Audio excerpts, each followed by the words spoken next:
Yo, can you hear me, guys? A-okay. Yeah, I can hear you. How are you, Tara? How are you, Stephen? Good, good. Very good. All right, so the job started, has it? Yeah, the drop started. They're up to she's up to 2 now. Should I Okay. Yeah, kick it off, man. Kick it go in? off. I'll get everything. Yeah, I'll get everything sorted in the background. Get the team ready, and I'll let you read it for us and explain it to us. I'll bring the speakers up. Tara, I've made you co-host, so you can bring speakers up as well. Okay, very good. So guys, part 5 of the Twitter files just dropped via Barry Weiss, and right now she's up to number 2, so we're just going to crack into it, and then we'll just kind of backtrack on it from there. So, number 1, on morning of January 8th, President Donald Trump, with one remaining strike before being at risk of permanent suspension from Twitter, tweets twice. And the second part 2 says 6:46 a.m. 75 uh, 75,000 great or 75 million great American patriots who voted for me, America first, and make America great again, will have a giant voice long into the future. They will not be disrespected or treated unfairly in any way, shape, or form. And then provided was a screenshot of that tweet from President 45. So right now we're just waiting for number 3. Oh, number 3. So she's putting.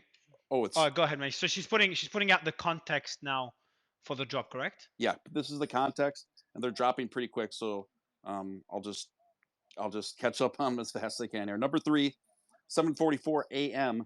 to all of those who have asked.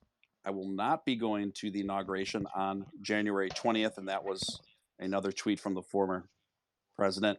Number 4, for years, Twitter had resisted calls, both internal and external, to ban Trump on the grounds that blocking a world leader from the platform or removing their controversial tweets would hide important information that people should be able to see and debate. Number 5, our mission is to provide a forum that enables people to be informed and engage their leaders directly, the company wrote in 2019. So this is part of the mission statement from Twitter's mission statement from 2019, guys. Twitter's aim was to, quote, protect the public's right to hear from their leaders and to hold them to account, end quote. Number 6, but after January 6th, as Matt Taibbi and Schellenberger have documented, pressure grew both inside and outside Twitter to ban Trump. So that's where we are at so far. Number 7, sorry, they're just coming out a mile a minute, guys. Number 7, there were dissenters inside Twitter, maybe because I am from China, said one employee on January 7th. I deeply understand how censorship can destroy public conversation, said this same person. So this was an employee. This is interesting. That was an employee uh, from China inside Twitter, showing signs of dissent of of the trajectory they were going down at the time. And there's a screenshot of all that, which I think we should just backtrack on momentarily because number 8 is already up here. 8, but voices like that one appear to have been a distinct minority within the company.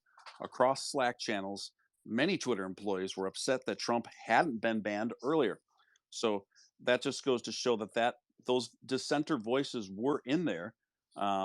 It's interesting that some of these dissenting voices rather were from China, people who have experience with countries that have a history of more excessive censorship. So they're So you're saying, hold on, employees. So Twitter employees based in China are have concerns with the censorship that Twitter's doing. yeah, it's showing screenshots that a few employees from China were expressing concerns over the the trajectory of censorship back then, um, around the time the president was getting ready to be banned, suspended. Yes.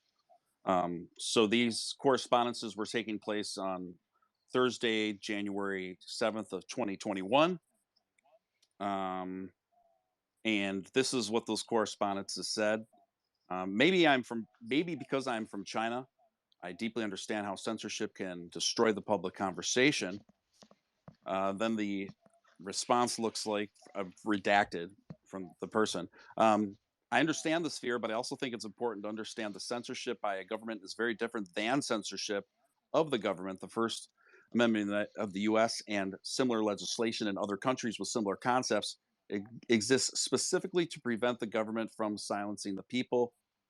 And then uh, the uh, the Chinese employee at the time responds, I respect that, but realistically, we impose far stricter rules on effectively everyone else on this platform. We started labeling, restricting his tweets when they became a threat to democracy. So this is again just another reply, a rebuttal to this Chinese employee, and seemed like that was our red line. Yesterday, he clearly attempted to overthrow our democratic system of government and showed no signs of remorse. Again, these are follow up correspondences between Twitter employees at the time on January 7th, guys. If this is not a clear reason to suspend him again as an unhinged ruler attempting to subvert the most powerful democracy in the world, I'm not sure what would be. Shrug. Interesting. Harrison, what's your take? I know you've been going through the drops since the first drop we had. What's your take on after what we saw a couple of days ago and what we're seeing right now? So first off, I just want to say welcome back to Brian. I'm glad you got your account restored. It's good to see you back. I thought your thread on your theory of raising Twitter stock price to get Elon to buy Twitter was hilarious. So good job with that. But ultimately, with this drop and all the other drops, it kind of feels like more of what we already knew. It's kind of concerning that we're seeing people that grew up in communist China censor or be worried about Twitter censoring just because it's such an overbearing thing. I know with their censorship of the president, clearly they were just looking for any excuse to shoot the ban on him. I was kind of predicting to my friends prior to January 6th, even as soon as he's out of office, they were going to ban him. Kind of just a prediction I was thinking on early on, and then once January 6th happened, I'm like, they're going to ban him within the next week. I'm pretty sure of it, and that's ultimately what happened. Yeah, it just seems that they're trying. At first, it's going to become a meme where you've got someone based in China, referencing Chinese censorship when they're referring to the concerns they have with Twitter's way of censoring content. So that for me is is pretty laughable. Brian, what are your thoughts, man? First, welcome back to Twitter. Good to have you back. I think you got your account back 2 days ago. But would love your take on the drop we're seeing now, especially that resistance we're seeing within the company. Yeah, thank you, both of you, for that. Yeah, we got our account back late on Saturday night. But yeah, I mean, I was never a fan for them banning Trump. I think that I, I don't I don't see any government involvement. If I saw that, then that's a whole other story. But I don't have a problem with him banning Trump.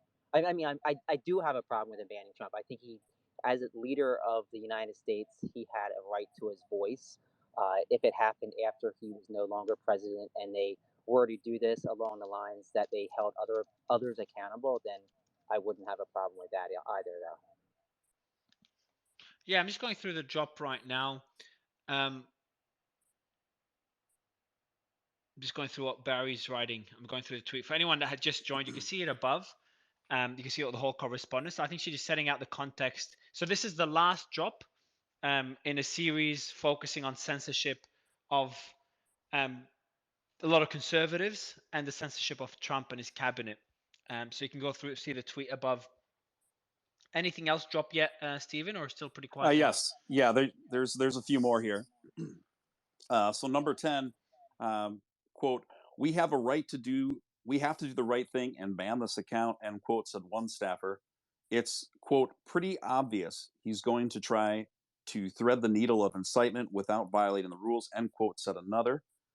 And then number 11 says, in the early afternoon of January 8th, the Washington Post published a letter signed by over 300 Twitter employees to Jack Dorsey, demanding Trump's ban. Quote, we must examine Twitter's complicity in what President-elect Biden has rightfully termed an insurrection, end quote. And then there is also another screenshot here of two former Twitter staffers corresponding on January 8th.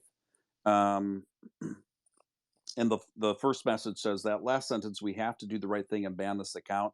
And for whatever reason, that is stated 3 times in a row. The response is, we don't have a good track record of acting on his account, except in the clearest and most explicit cases. And even then, to which the response was, in my opinion, extraordinary circumstances demand extraordinary leadership. It took 3 years, but I've lost faith. Donald Trump, Republican Party 46, looks like it looks like the final official tally voter count someone put at that time on there. And then the final message on that correspondence is screenshot is, second this, it's pretty obvious he's going to try to thread the needle of incitement while not violating the rules. So a lot of projection there, a lot of assumption, and that's where you can really see the stain of internal bias there. So people are just kind of reading so into this things. this is what happened. This is what happens when there's no systems in place. I think we talked There a are lot about it a more. couple of days ago. There's more There are tweets. more. She's so Yes. quick. Where are we up to? Which number are we up to?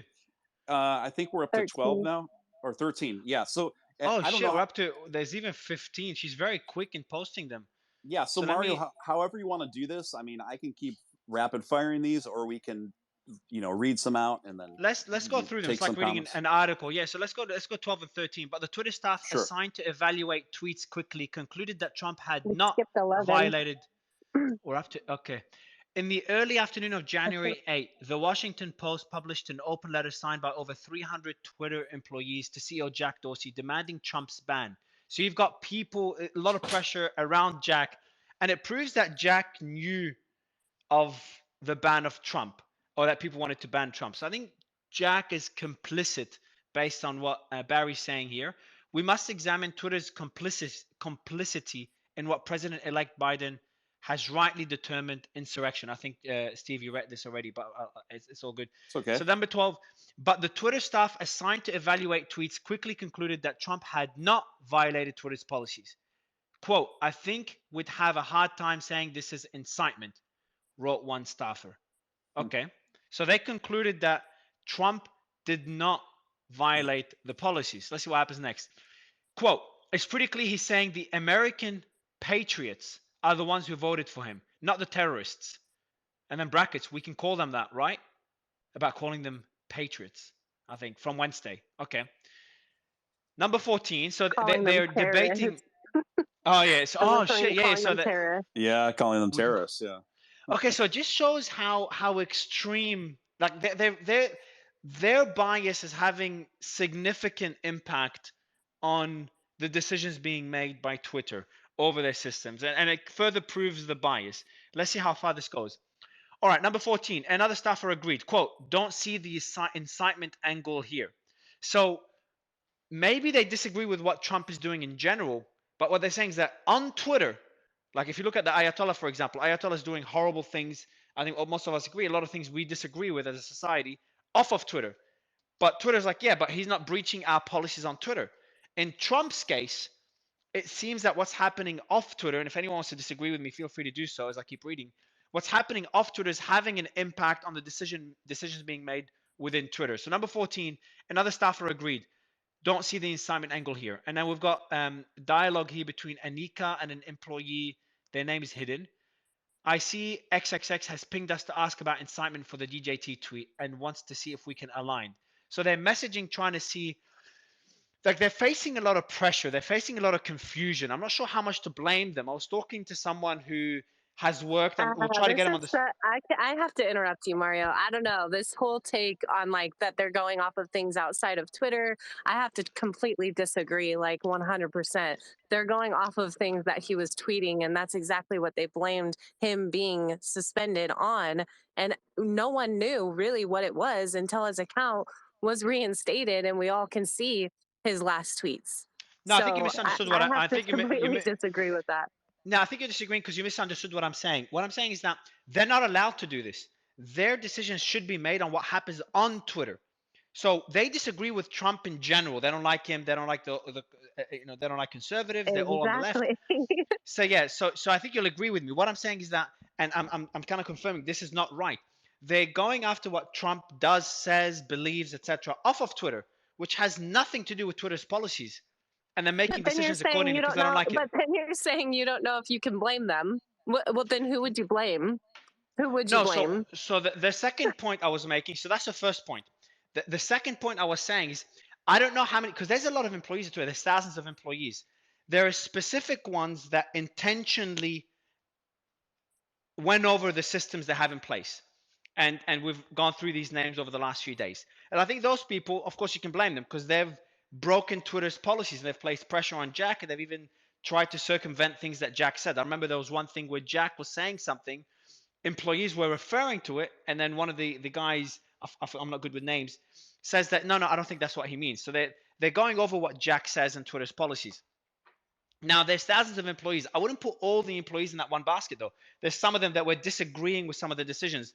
Others were just, following as herd mentality. If the boss says so, the boss says so. So I think there's specific employees that are responsible, and I think we've gone through their names. I think you guys might remember their names more than I.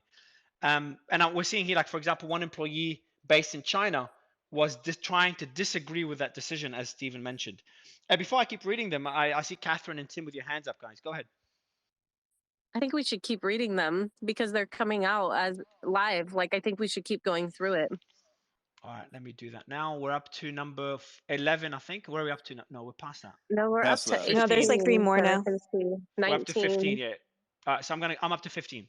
Quote, I'm also not seeing clear or coded incitement in the DJT tweet, wrote Anika Navaroli, a Twitter policy official.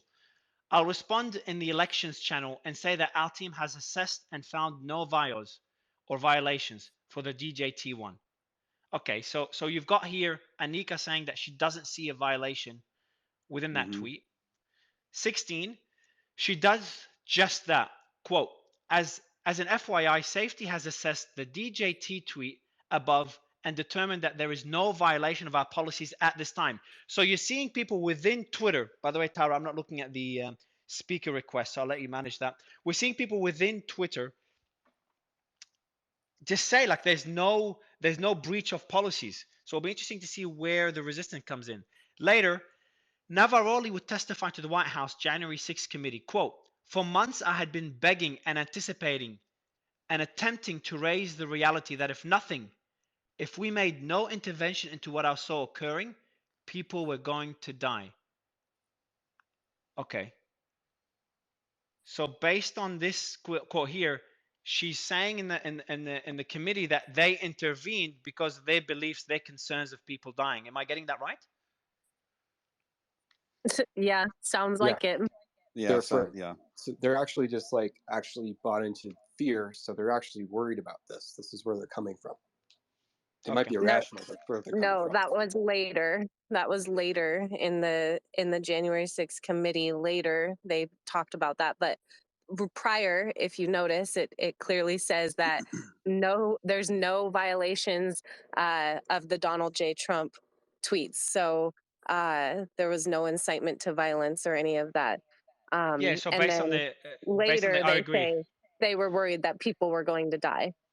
Yeah, I agree. So based on the tweets, Tim, what I'm seeing here, their correspondence, they're not talking about people dying. They're just saying, I don't agree or I disagree. But then later in the committee on January 6th, they're like, hey, we were worried about people dying.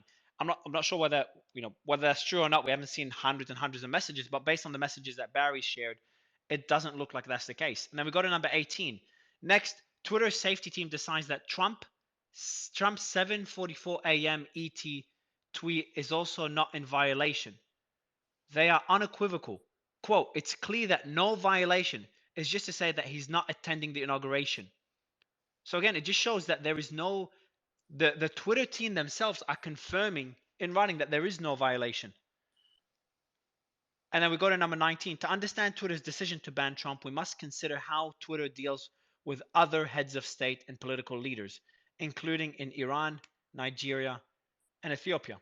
So based on what I'm seeing here is that there are people within Twitter that are resisting, and they're saying that there is no breach. Trump hasn't breached the policies with his tweets. So it'll be interesting to see where that pivot happened and why the ban still took place. Tim, I'll let you go now. I'll go to Catherine. Yeah, it's really interesting that you have an unelected technocracy here, which is kind of similar to like the deep state as a bureaucracy or the corporate management class. This is essentially the corporate management class being really worried about public pressure.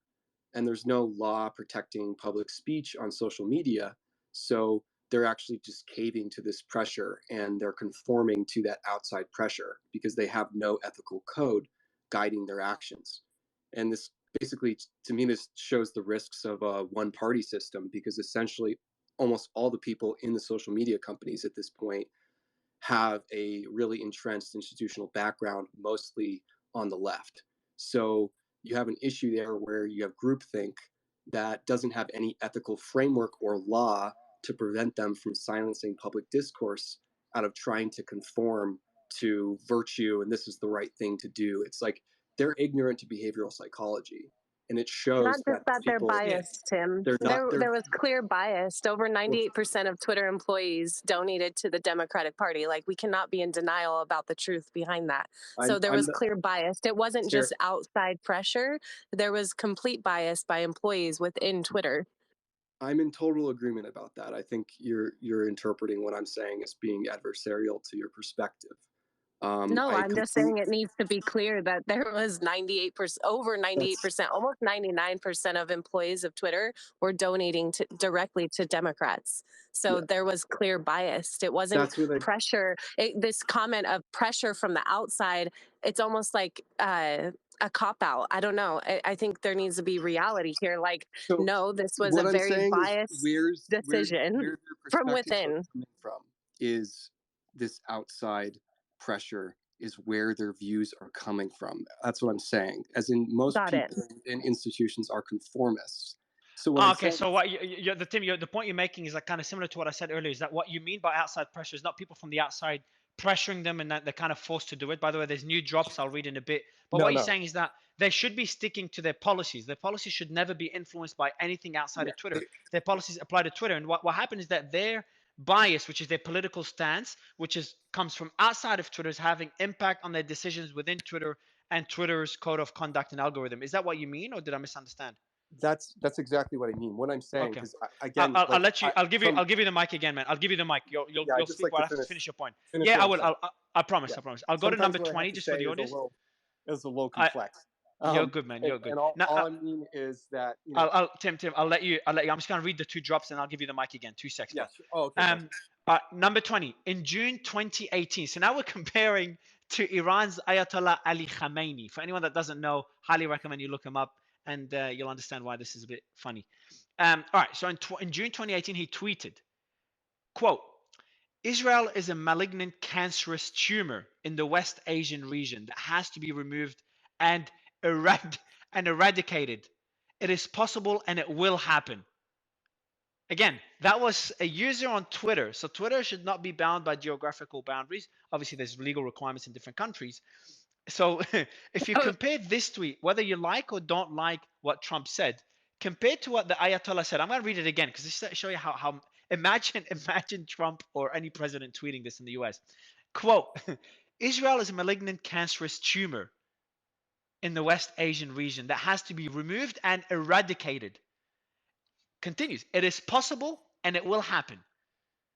Twitter neither deleted the tweet nor banned Ayatollah Ali Khamenei. Yeah, so they keep an authoritarian ruler who says he wants to eradicate all of Israel, and they don't have a problem taking that down. Yet they take Trump's thing down, and we're going to not we have to recognize that there's a huge bias here.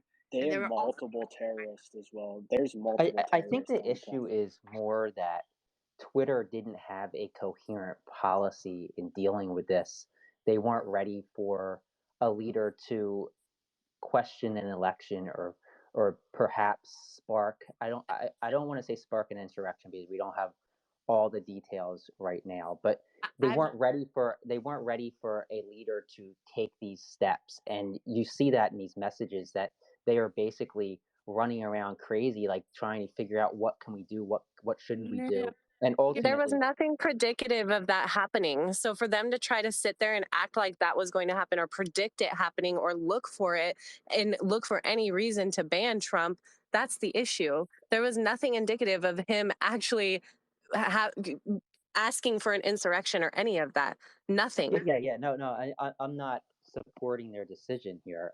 I'm just saying that I think it's less a bias and more of a company in disarray at a time when they're taking heat from all sides. Here's the thing. They have had experience with it. During when the 1997 Tiananmen Square event happened, the anniversary, the 10-year anniversary or 20-year anniversary was coming up, they knew myself, Kyle Bass, the Communist Party knows who we are. They don't like us. They don't want us posting on social platforms.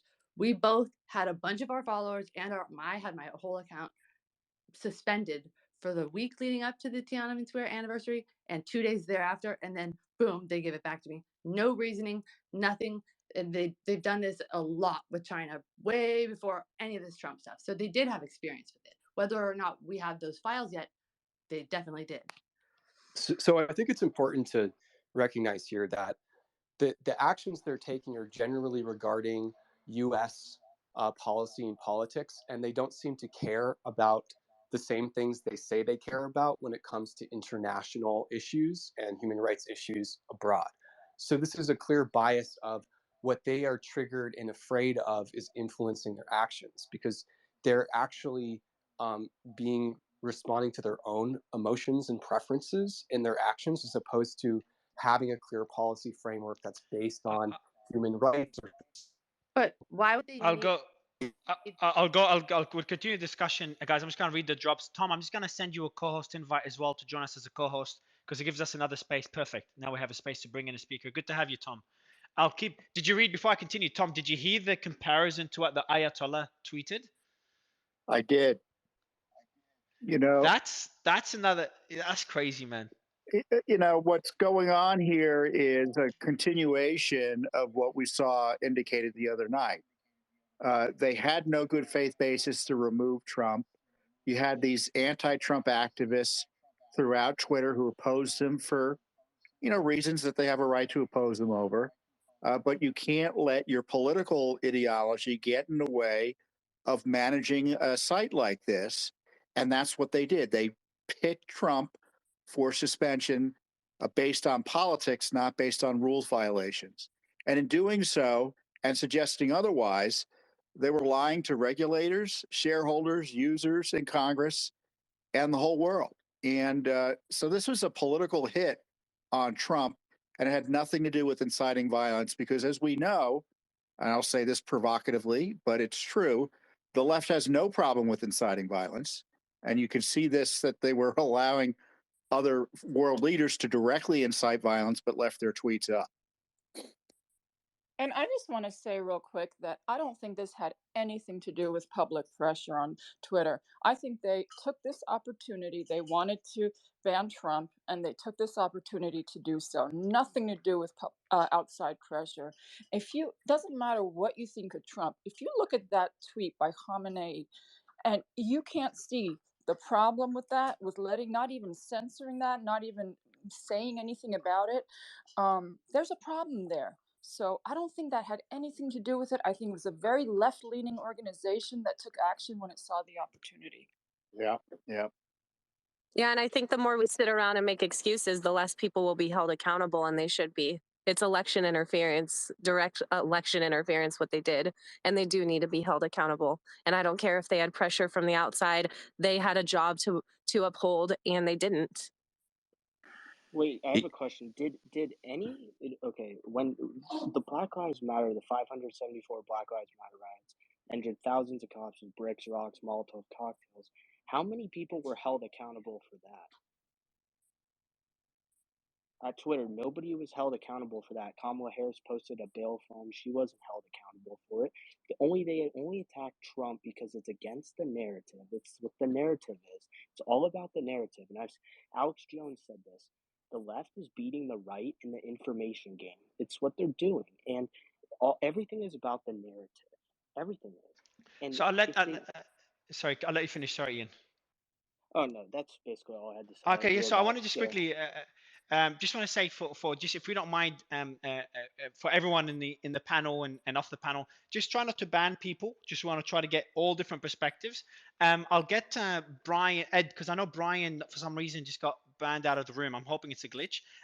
There was a take by Tom, and I'd like you to comment on that before we continue going through the tweets because it's a pretty extreme take about the left don't have a problem with inciting violence. I would take a different take on it, Tom. I think there's some of them on, I think both sides of the aisle. When you go too extreme, you'll see different groups that will incite violence. And I think we can find examples on both sides of the aisle. Would you agree with that, Tom? Is that a better way to characterize it?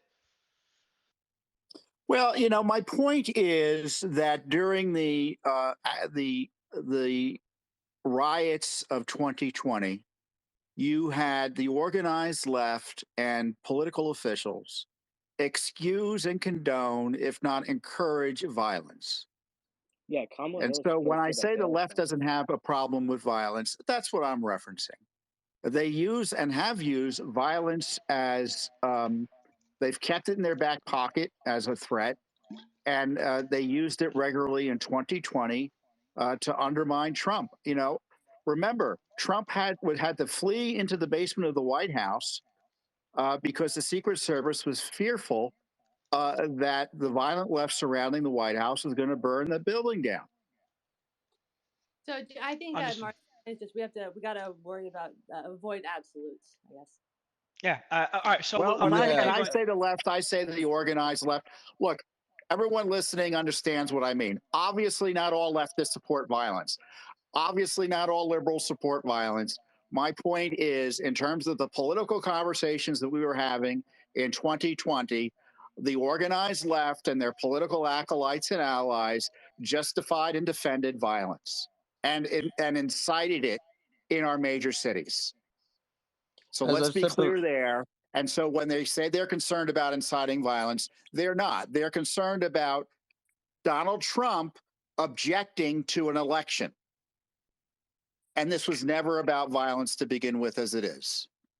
I don't even think that they were concerned with Trump objecting to an election. I think they were just looking for an excuse, and him objecting to an election just happened to be the excuse that they were looking for. Well, that's true too. Yeah. I'm going to continue reading. We'll continue the discussion right after I continue reading the tweets. So I was just organizing the panel. All right, we're up to number 20. So 20. I want to read 21 last time. I know I've read it so many times. I'll be quick this time. Ayatollah said the following: Israel is a malignant, cancerous tumor in the West Asian region that has to be removed and eradicated. It is possible and it will happen.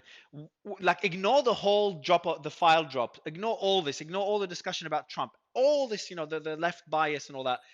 That alone is a concern to me. If you believe in any form of censorship, which many of us don't even believe in censorship, which means this tweet should stay. Many of us would say that. But if you believe in any form of censorship, this is probably the top of the list of tweets that should be at least deleted or at least put a warning sign or quote unquote shadow banned. I'll go to number 21, where I think we're up to, I'm not sure if there's anything after it. 21, 22, 23, 24. All right, I've got a lot, guys. Let's go up to 20, Jesus, 20, 30. Let's go. 22. No, 21. In October 2020, the former Malaysian Prime Minister said it was, quote, a right, end quote, for Muslims to, quote, kill millions of French people. That's the former Malaysian people. Twitter deleted his tweet for, quote, glorifying violence, but he remains on the platform. The tweet below was taken from the Wayback Machine. She spelled way back wrong. Oh, no, she didn't. All right, so I think that was the right decision, removing the tweet, not banning him. Fair. Maybe a shadow ban could make sense if you believe in censorship in some forms. But again, if you compare it to what happened with Trump, it just shows the bias to U.S. politics. Let's go to number 22.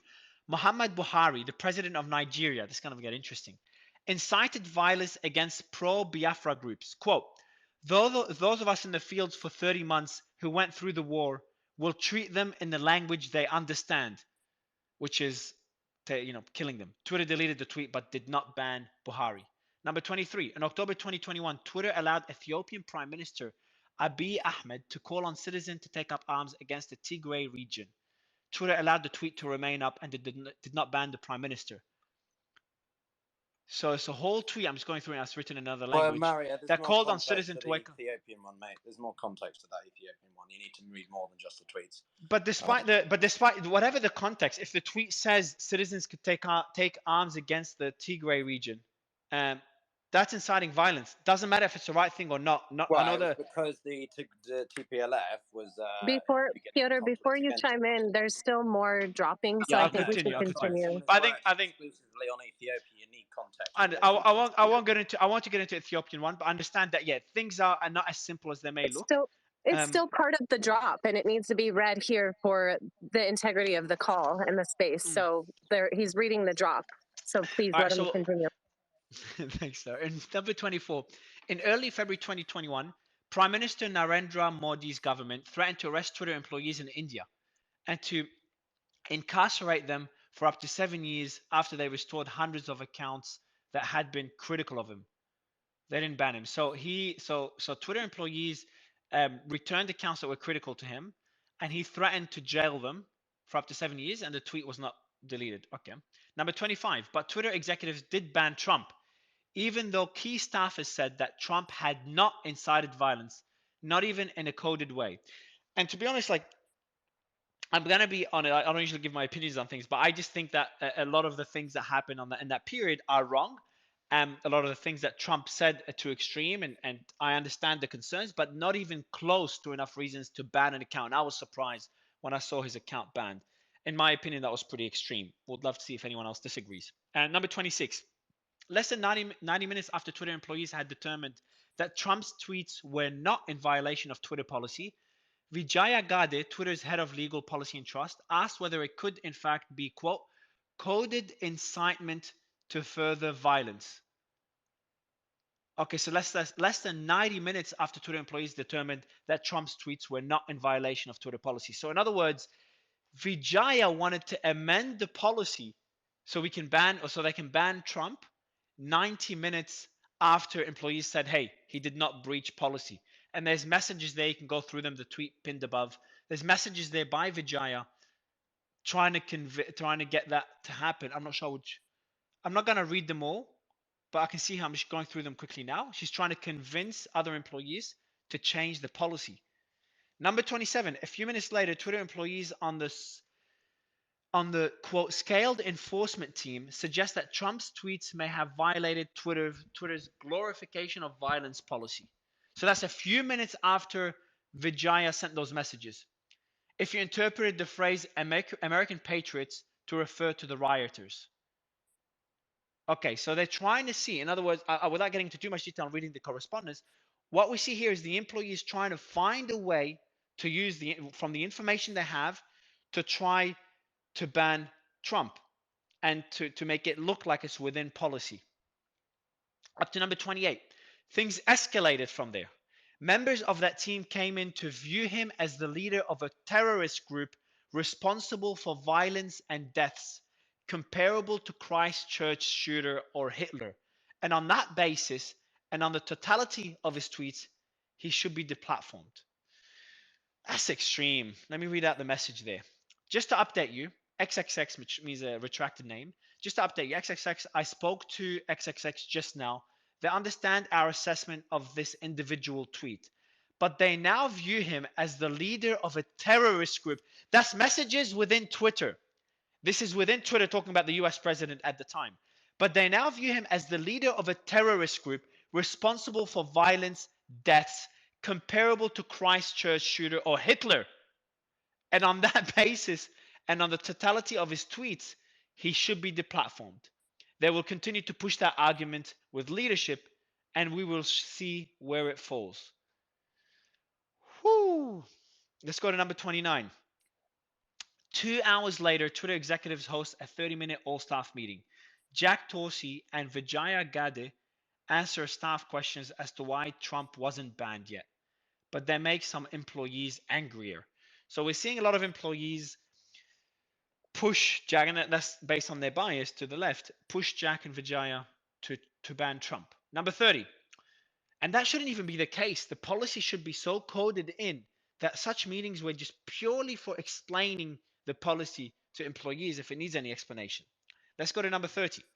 Multiple tweets Twitter employees have quoted the banality of evil, suggesting that people implementing our policies are like Nazis following orders, relays Yoel Roth to a colleague. What? I want to read this again. Multiple tweets have quoted that the banality of evil, suggesting that people implementing our policies are like Nazis following orders. How can he take it to that extreme? Let me read what he says. Yeah, I've been keeping an eye on it. Candidly, not a lot of people who are close to the decision would feel safe engaging there. Multiple tweets, that's not tweets, that's tweets. People have quoted the banality of evil, suggesting that people implementing our policies are like Nazis following orders, which, as someone responsible for our policies who had direct family members in Auschwitz, he's comparing it to a death camp, is not exactly an environment I want to wade into. People are angry and want to express themselves, but the way the conversation happens can close off meaningful engagement. Whew, okay, this shows how extreme they're taking it. We're going to continue Mario, reading them. Yeah, go ahead, Tom. Sorry, just go a ahead. quick question. I think I think we're seeing somewhat of an inflection point right here, just to kind of mark this time and date that this is either the confluence of events or some sort of excursion point in the dialogue, from my perspective. Yeah, I agree. Like we've been waiting for that moment we see that shift, and there's a few more tweets, but I won't read them. Let's just take a quick break because there's another 4 or 5, and then we'll continue. Oh, there we go. Now, we'll take a quick break now, and then we'll talk about the suspension, what happens and what happens afterwards, Real quick and the on the response to Trump's ban. Go ahead, Emma. on the quote, read the banality of evil. That one. Did it say in the parentheses what a tweep is a Twitter employee? So they're saying, oh, people are saying that our Twitter employees are like for not removing his account. They're all trying to say they're like perpetrating evil if they don't get rid of this account. I mean, it's just the most bizarre thing I've ever read. Yeah, and they're comparing it to, like, he's referencing, like, just looking at it objectively, they're very emotional about it. Like, they genuinely see this as like their responsibility to help the US against what they see as evil, which obviously is based on bias and their own emotions and feelings, which should never have an impact on any system or any processes or protocols in place for censorship on a platform at this size. Yeah, or they're just shady and using whatever they can to. Ed, I'll go to Ed then Prodigal. Ed, I saw you unmute. Go ahead, man. Yeah, I'm just gonna say I think this is a problem. I don't know if there's an escaping of this problem. There's always going to be bias. Twitter was obviously biased to the left, but is Elon Musk's Twitter going to be biased in one direction? So he's going to have rules too. If you incite violence, you're going to be kicked off, or you're going to be suspended. Yes, he said there's going It's to be not certain. going to be biased to one side. That's the whole point of why he wanted to purchase Twitter, was to be centered. Can I just finish what I'm saying? No, you're incorrect. Over 98% of employees at Twitter donated to Democrats. Can we be very clear? No, that's what I'm saying. Elon Musk voted for Biden. The new Twitter, Elon Musk voted for Joe Biden. He voted for Obama. No, the comparison you are making is invalid. Can I please explain what I'm saying? Can I please explain? So Elon Musk is going to be running Twitter. He's going to have a set of rules, right? Where he's going to ban people still. He's going to ban people for breaking certain rules according to what his team, let me just finish what I'm saying, then you can respond. So what his team believes are against the rules. There's going to be people who could be banned for inciting violence, but his line is going to be somewhere else. Maybe it would be a more liberal line. Maybe it would be a more conservative line. We don't know. Well, at least one, he'll probably outline what that line is. Two, when someone gets censored, removed, whatever, explain why. So And I think at the point Yes, you're he making said in the that. Yes. sorry, Tara. So yeah, I was just gonna say. So at the point you're making is like whoever it is leading, like your question is that how do we prevent bias one way or There's another? And it always could be there's always going to be a bias, and like it might not be biased as far as political bias. It could what be do you think biased of? toward Yeah, it could be anything. It could be like anything. I every understand. I girl understand. has Human, bias. yeah, humans are biased. I understand. So Well, my question is like, go ahead, Tom. let's bring it back to what we just read here. We read that according to Twitter's own corporate documents, that Trump was not in violation of the rules, and they twisted reality based on their personal political animus against him, calling him a terrorist and comparing him to Hitler, to remove him from Twitter, despite no violations of the rules. So this isn't bias. This is just unhinged Twitter activists hijacking a company's operations to target their political enemy. And when Yeah, you see them say that he's leading terrorists, what does that say about Twitter's approach to tens of millions of Trump supporters who were using the platform or otherwise on the platform who were going to be similarly targeted subsequently? This is extremely damaging to the reputation of Twitter as a corporation. And you have to wonder, to Ian's point, Musk has a lot of work to do to reestablish regularity and normalcy in the management of content on the platform. yeah. So The only I'm gonna continue. I'll give you the mic after Protocol. I'm just gonna continue reading the tweets, and then we'll continue the discussion. But I think like both you and Ed kind of agree, because Ed, you're saying that bias will always exist. Tom made the point that in this case we don't just have bias, we have like extreme bias, where it's just kind of gone a bit too far. Yeah, And I've I mean, had someone bias leads to extremism, and true, that's true. where you don't want to get. Hopefully, Elon can control that bias because there's going to be bias, but hopefully, it doesn't lead Yeah, and to then unfair the question policy. is exactly what happens in 10 years time as employees grow again, and what will it lean one way or another? And that's not just politics. And then this is where it gets tricky, like how and this is what having proper systems in place. And Elon was talking to Jack, I think, a few months ago about a decentralizing certain aspects of a platform. Like imagine you could decentralize censorship in a way. It sounds pretty complex, but like there's ways to do it. I'd love to have Vivek on the show. I'm gonna try to invite Vivek on, because It's like Emma said, Mario. It's like Emma said, transparency. And that's what Elon plans to do, is have it completely transparent, so you'll know exactly why you've been, put in Twitter jail or suspended or whatever it may be. You'll know. And everyone else will know as well. This account was suspended because. So I mean, until we have that, yeah, it could be biased like Ed was saying, but if he follows through with the things he says he's going to do with the platform, then we'll have complete transparency. It'll say you were banned for this reason. agree. I It's think tough. transparency is a big step in that direction. I'll keep reading the tweets, guys, and then we'll continue. I think it was Asia. I'll give you the mic right after. Oh no, sorry, Prodigal and then Asia. No, So we're up Prodigal, to myself, and then Asia, Mario. So I need to Prodigal, chime in at Piotr. some point. Yeah, I didn't see you. Sorry, bro. We're up to number 32, I think. Yeah. 1 hour later, so we talked about these discussions, the resistance, the meeting with Jack, in which he's explaining why Trump was not suspended to employees. Employees were not happy. They're making comparisons to Auschwitz and Hitler. And then 1 hour later, Twitter announces Trump's permanent suspension, quote, due to the risk of further incitement of violence. We go to number 33. Many at Twitter were ecstatic. So here we have Team DJT suspended. Oh my God. Yeah, so a lot of excited messages here by the team. Saw the message. Thank you to everyone for your impactful work this week, for the discussion, and for drafting all these complex assessments. I'm very proud to work and learn from you every day. Wishing you a good weekend. And then we go to the next one, and we have to understand as well, like back then, I'm not just when I make statements like this, I'm not defending one side or another.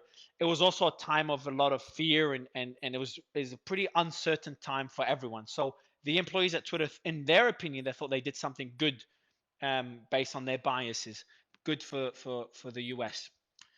All right, let's go to the next one. And congratulatory big props to whoever is in trust and safety is sitting They're whack-a-moling these Trump accounts. All right, so it's just impossible to deny now the bias having an impact on a lot of people on the right, including the president himself getting suspended or shadow banned. By the next day, employees expressed eagerness to tackle medical misinformation as soon as possible. Okay, so that kind of leads us to the next drop. I'll create a space in a bit. If my team could send me a link, I'll do a space where you can all register, because we're having the next topic, before I continue reading, is going to be about COVID. And I think this is a very, very polarizing topic. I want to be very careful. I'm not a doctor myself, and getting people from doctors you all know, you've seen on TV, people from the board at Pfizer, people that are completely against the vaccine, to debate this topic, because then we're going to be talking about the censorship of COVID, which is, I get nervous even talking about that topic. It's a very tricky one. And Hey, people, Mario, yeah, man. just quick. I mean, look, I just want to dig a little deeper on that. What we're seeing is almost a bipolar reality here. On one hand, you have they are Nazis, and then when this is resolved, you have this euphoria. That is not typical behavior. When you defeat a Nazi or have some sort of resolution of profound existential conflict, you have a sense of awe, if you will. And here, I mean, I think the duality of these two things come together. Euphoria and this sort of Nazi paranoia is really pathologic. So I think that in of itself is real interesting to me. So we'll go for number 36. For the longest time, Twitter's stance was that we aren't the arbiter of truth, wrote another employee, which I respected, but never gave me a warm, fuzzy feeling. So in other words, the employee is saying that he wasn't. I'm going to read out what he said. Very excited to see us handling more categories of misinformation.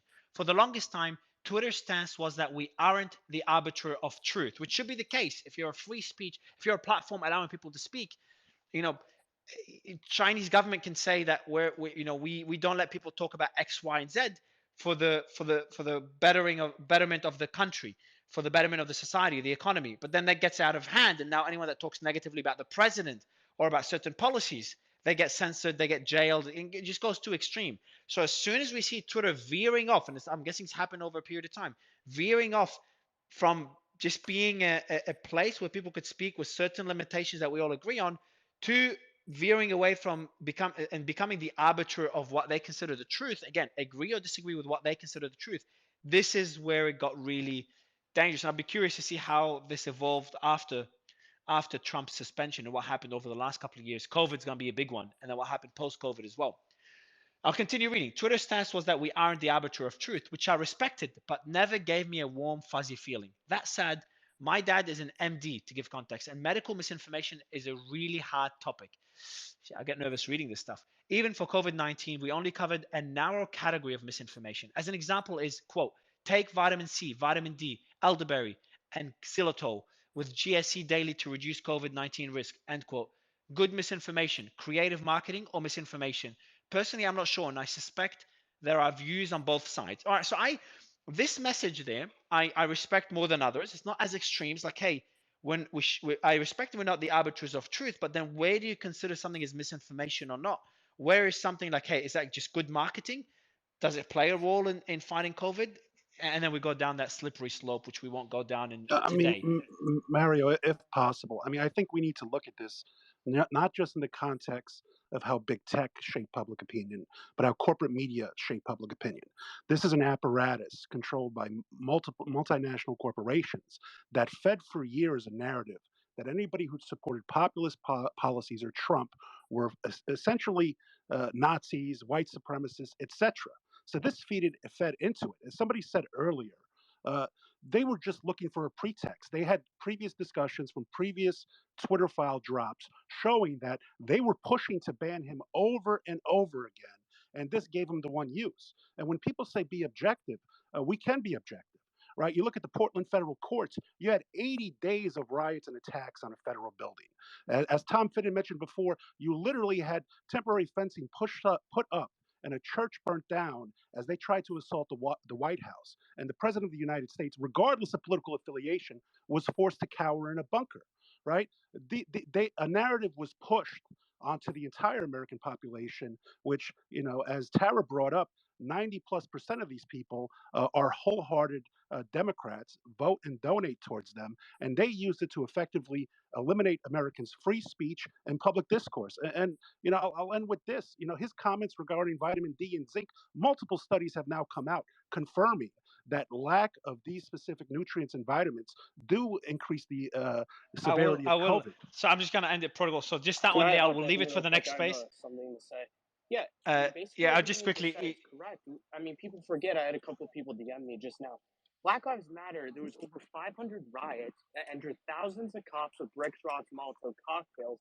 And if you remember, Kamala Harris posted a bail fund for those people that committed those crimes. Where was Kamala Harris's suspension? What happened to Kamala Harris? Nothing. She was allowed to post the bail fund, and they were allowed to get those criminals out. So there was no action taken against left wingers who came out and said, "Look, we stand with these rioters that are destroying buildings, attacking cops," and there was just no accountability on the left side. So we'll go to Piotr. I know you've been waiting for a while. Piotr, can you hear me? Yeah, I can. Okay, so a couple of things here. One, context is always important. When it comes to the Ethiopian post,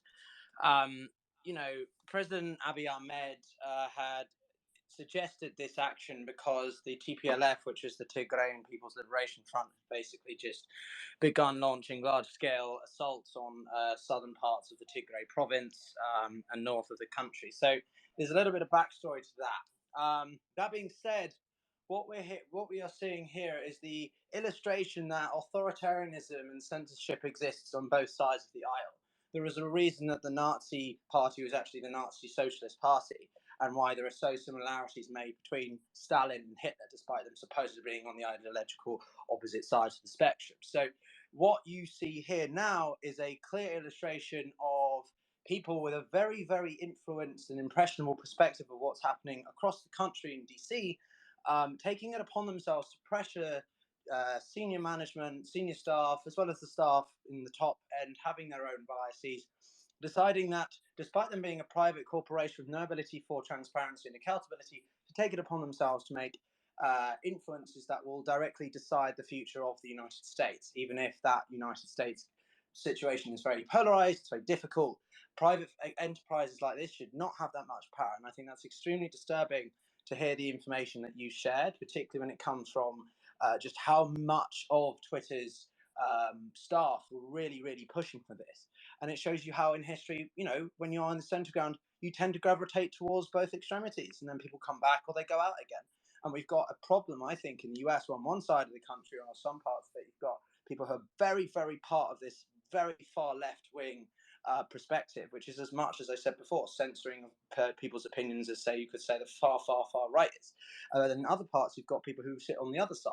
And what Twitter needs to be doing ultimately is actually representing a platform that people can share their perspectives and hopefully bring people more towards that center ground, and we can find accommodation, not pushing people further to the extremities. And now you've got this middle lost ground, like no man's land. It's extremely disturbing, everything you said so far.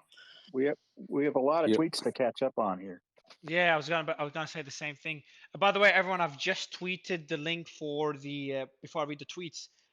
It's above, and it's the last tweet on my profile. So you start registering for the COVID space, which is probably like when I do spaces like this, it's gonna be very easy to slip up here or there and get into trouble. So I'm gonna try my best, and I think you guys are gonna be really impressed with the panelists that we're gonna bring into that debate. So the next round of drops will be based on COVID and the censorship around COVID. So wish us luck, and we'll see you in 2 days for that. Let's continue reading the drop. But Twitter's COO Parag Agrawal, who would later succeed Dorsey as CEO, told head of security Mudge Natko, quote, "I think a few of us should brainstorm the ripple effects of Trump's ban. Centralized content moderation, in my opinion, has reached a breaking point now." Okay, so respect. Parag, despite her biases, she realized that, from what I understand, I'm going to read out the conversation. Maybe I got it wrong, but at least we have somebody notable, someone in an executive position saying, hey, we might have taken it too far. Let me read out what Parag and Mudge are saying. Parag, I think a few of us should brainstorm the ripple effects and potential fragmentation of public conversation and how we might adapt. Mudge, who are you suggesting? Parag, not sure. A few of us on staff maybe to start. The future of public conversation feels uncertain to me. To my mind, we need to move fast towards opening up control over policies and enforcement and decentralizing it. Respect. Okay. Like it or not, that's heading in the right direction. Centralized content moderation, in my opinion, has reached a breaking point now. Exactly. Like this is what we're saying. This is someone on the left. I think Parag's on the left. I'm just guessing to be an executive. Someone on the left saying, hey, this seems to have gone too far and we may need to take action. And that's where the decentralized concept. And just remember, everyone, Jack, after all this happened, Jack was launching project whatever. I forgot, Sky something. And that's a project of building a decentralized social platform. There's another one called DSO. So there's like decentralized versions of Twitter coming out and trying to solve problems like this. Interested to hear what people think now that it's played out the way it has. I think more important questions now is the future of public conversation. In my mind, this is the end of the road for centralized content moderation. Hard to believe that this approach will be sustainable moving forward. I agree. Suggested to Mudge that a few of us get together to anticipate ripple effects and decide how we want to mobilize for the change ahead. So they realized, I think Parag and I think other employees realized that, hey, we took this too far and we need to not only to deal with what we just did now, but we should come up with long-term solutions for where human bias takes over free speech. 2 hours later, Twitter executive hosts a 30-minute all-staff meeting. Okay, now we've done that one. Where are we up to? 30 what, guys? 30. Okay, medical information. Okay, we're up to 38. Outside of the United States, Twitter's decision to ban Trump raised alarms, including with French President Macron, German Prime Minister Angela Merkel, and Mexico's President Andres Manuel Lopez. Piotr, from these three people, Macron is liberal, is more on the left. Merkel is more in the middle, from what I know. No, I would say Macron is centre right. Merkel's probably centre right, and then the other one I'm not sure. And how about Andres? How about Andres Manuel Lopez Obrador? Do you know? Mexico or Spain? Mexico. He's very far left, but he's a good example of where he's actually enacted quite a lot more law enforcement. Mexico's had issues with the drug cartels this year, so he's become quite okay. So in certain liberties. All to the left of Trump. All to the left of Trump. Oh, perfect. Yeah, so they're all centers, yeah. Okay, so that's what I wanted to hear. So you got three people that are not, and I know Merkel, and yeah, I know both of them. Didn't Macron plant a tree with Trump, and later they became friends, best buddies, and later they kind of started bad mouthing each other. So I like this because it shows three people, and it makes our point that this is bipartisan, and I'm trying to keep it at that level as much as I can. The issue I'm talking, not in this case. In this case, obviously, is targeted to the right. But the issue itself is censorship. We have people that disagree with Trump that we're worried about Twitter's censorship. How a president of a country, of the biggest country, of the biggest economy in the world, can be censored. Number 39, Macron told an audience he didn't, quote, want to live in a democracy where the key decisions were made by private players. Exactly my point.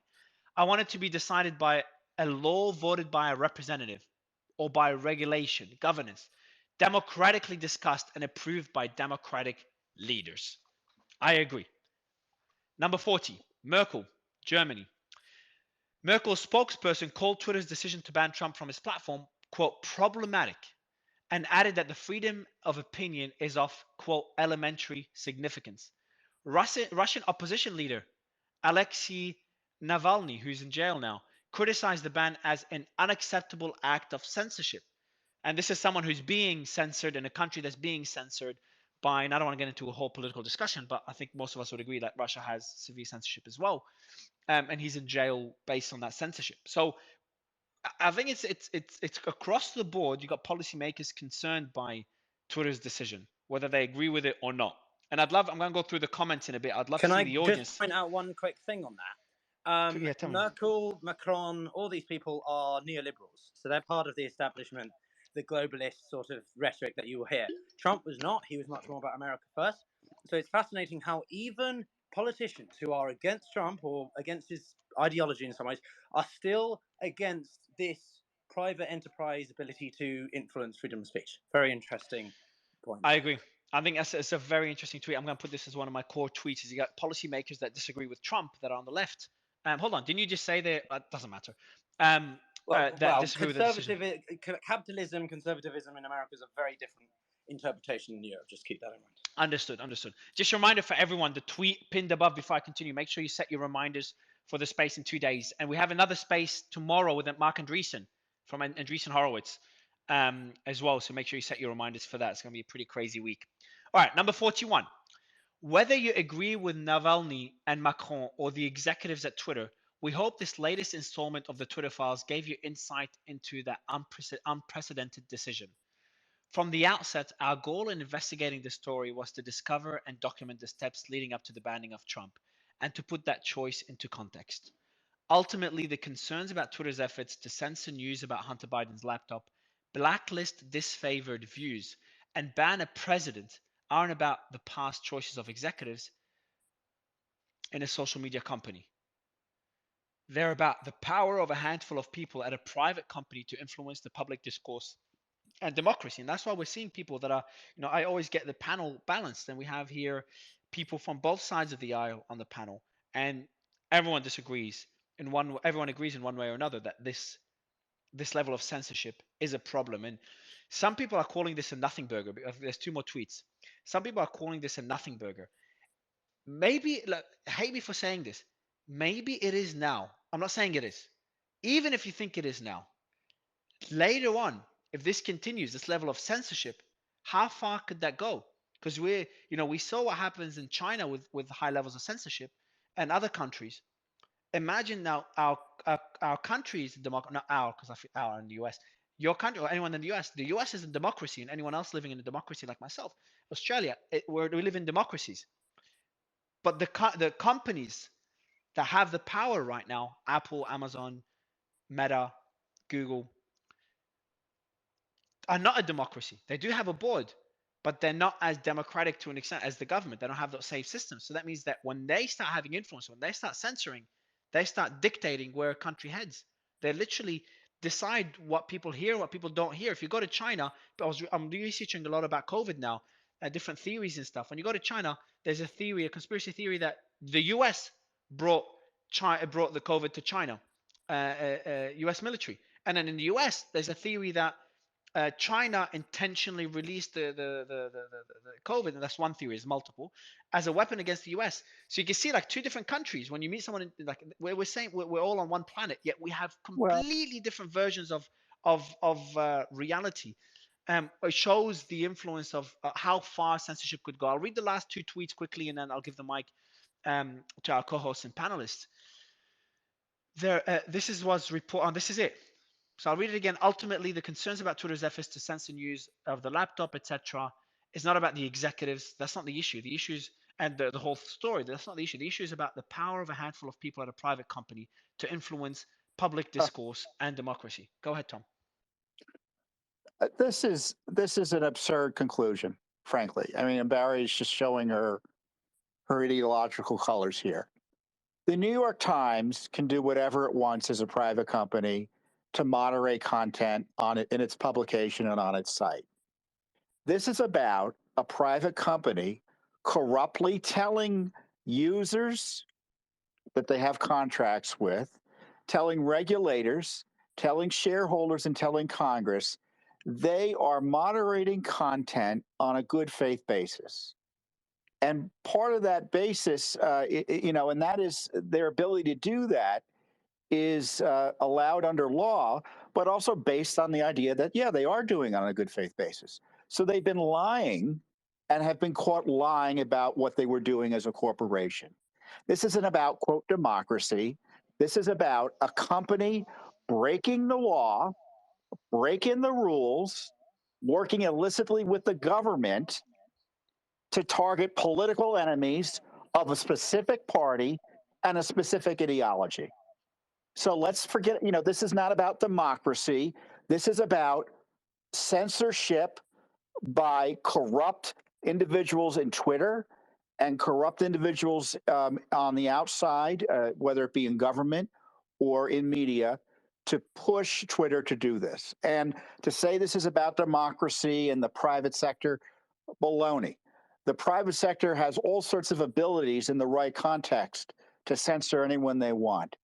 But Twitter is allowed to moderate content based on the idea, or suggest that they were moderating content based on this idea that they're committed to neutrality and they were politically not biased. And it was a lie. And there needs to be accountability for this corruption. And I think we need more transparency. I think that's one of the major solutions here. You don't want government interference in it, but I think you do want some sort of transparency, whether it's laws passed to make corporations like this more transparent, or if it's just people like Elon Musk coming along and saying, "Okay, I'm gonna just Yeah, make it which transparent." Tara, I think as that's a Tara better said, solution. yeah, Tara brought that point as well earlier. Elon's decision to make it transparent, like, hey, all right, we're a private company. We wanna silence people that say X, Y, and Z, but we're gonna be open about it. We're not gonna lie about it. And we silence you because you said this, and we disagree with it. I think like this. Okay, this is their right with it as a private company, but I just think they just have too much power influencing discourse to even have that right. I think the size of Meta, for example, 3 billion users, they, in my opinion, even if they're a private corporation, I think we're past them. They're just too powerful to have that right to censor. What if they were like, all right, guys, we decided we want to censor everyone on the right. We're a private company. We're going to be transparent about it. We're going to do it legally, but we're going to censor everyone.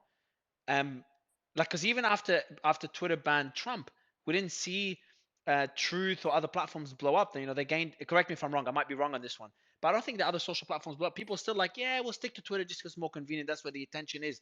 So it just shows Twitter, Meta, they just have too much power to even have that right. I think Tom made a good point that they lied in like saying they're not censoring while they were, which is a whole different issue. And I And think it's serious Mario, one of that. Trump wasn't Go the ahead, Tara. only one banned. Trump And wasn't the only one banned either. There were so many Yeah, accounts, list of them. Yeah, so conservative many. accounts banned. Well, and to exactly. and to Tara's point and to your point, Mario, Elon can ban people as the owner of a private company. It's far different than what Twitter was doing, which was essentially acting as an extension of the U.S. government. Completely different things.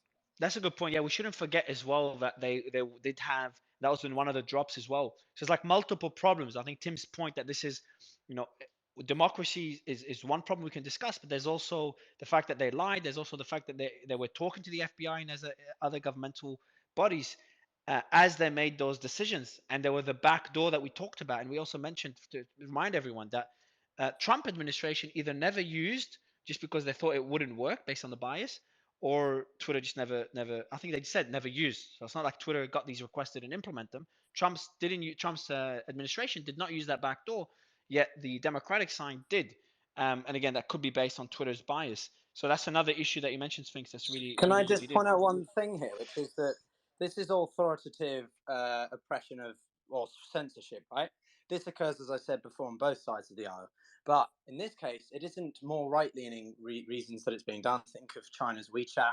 Yeah, Or what's Panther, but happening one side of in the Russia, aisle right? controls big tech. One side of the aisle, Yeah, neoliberal and neocons, controls big banking. One side of the aisle controls most of the major yeah, prodigal. I newspapers, wasn't finished, 6 buddy. of the multinational corporations that control 90% of media. You can't paint this as if it's equal when one side What I'm completely doing, controls prodigal, all is using institutions other in countries as American an society, example to including talk higher about education. authoritarianism in different countries and how it applies in different contexts. I'm not putting it only in the American context. What I was trying to say was that in this case, you've got a very far group left-wing people who are doing the very thing that they are trying to do, which is to supposedly be diverse and inclusive, and etc., etc. And that's what happens when you have corporatism, which is so influential, particularly a company that isn't a media. Hey guys, we're going to interrupt this broadcast right now. We got SBF arrested right now. We'll listen to this one. And SBF came on Mario's Twitter space and all the others saying that he didn't know. So that created a prisoner's dilemma, a classic prisoner's dilemma between Caroline or SBF, who's going to throw each other under the bus, because one would be lying, which I think is what Alex was saying, is that this is maybe what accelerated the arrest potentially, because playing them off against each other meant that there's a slam dunk there. Simon, what are the odds that Sam said something in the space the past week or two that also incriminated himself? Is it likely Very high. possible it's the Caroline I thing, was or could gonna it literally say, be something how, in the space? how nice would it be if it was in our space when Ran and Simon put him on the spot, and I think especially with Ran's one, and he confirmed creating synthetic Bitcoin from memory. It's been a while.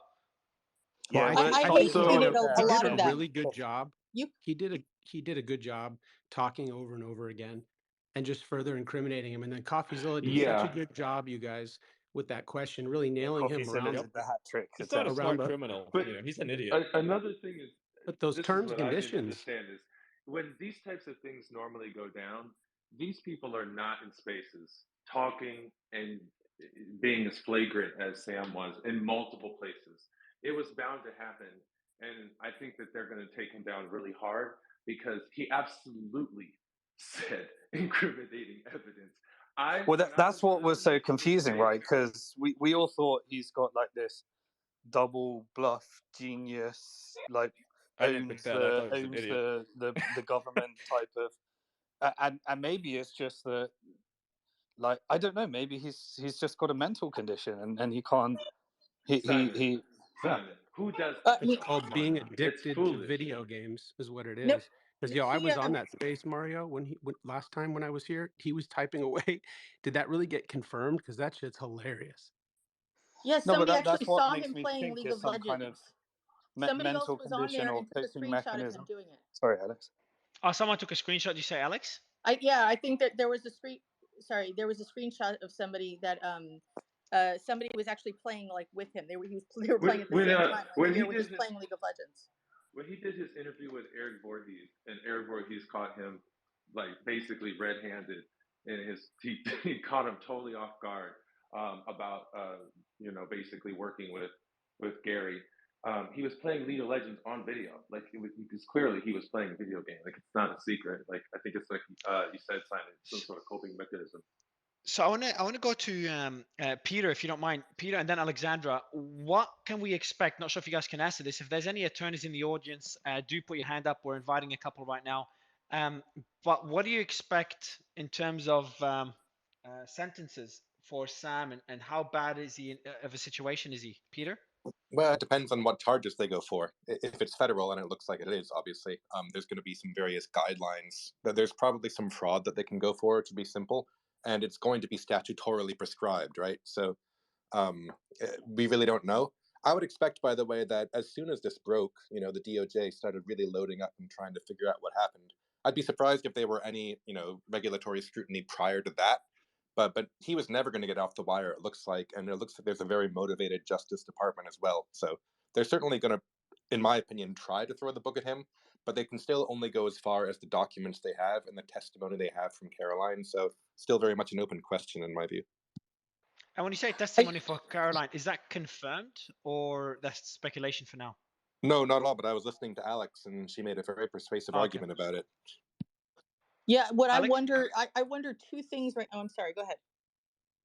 No, I was giving you the mic. I was saying your name. Oh, okay.